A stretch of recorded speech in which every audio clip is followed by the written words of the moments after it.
Australia lost their fifth consecutive bilateral series against South Africa as they succumbed to an 84-run defeat in second ODI of the three-match series.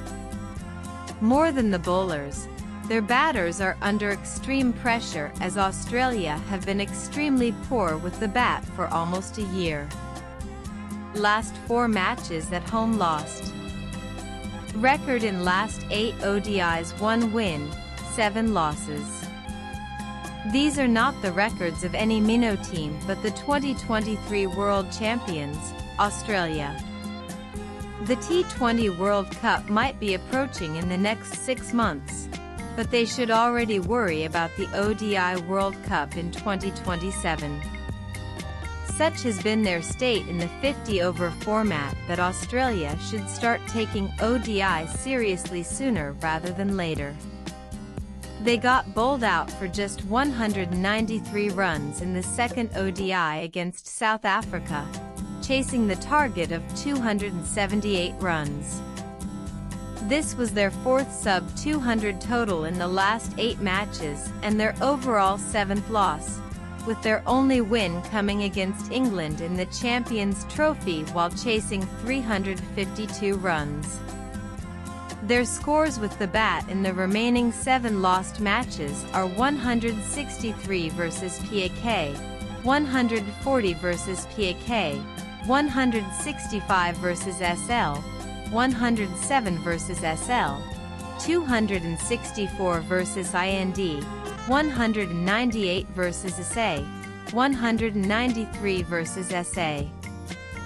Australia's batting performance in last 8 ODIs: Steve Smith's absence, a factor in Australia's poor show. Steve Smith, the fulcrum of Australia's batting lineup in ODIs, announced his retirement from the format soon after the Champions Trophy.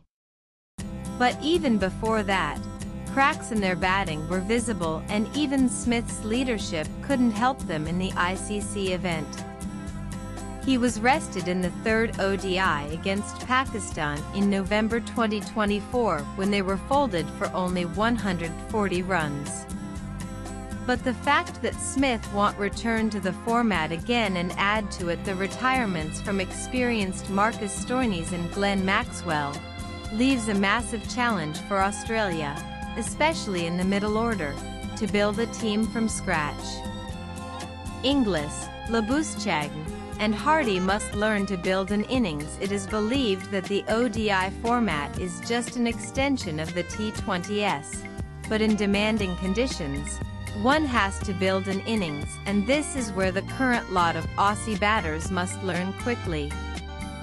Players like Cameron Green, Aaron Hardy, and Josh Inglis, among a few others, have big shoes to fill in the middle and lower middle order. While they have all the talent in the world, this set of players will have to learn to build an innings and rotate strike. T20 mindset doesn't always work in the 50-over format, and they must have known this in the first 2 matches of the series against South Africa.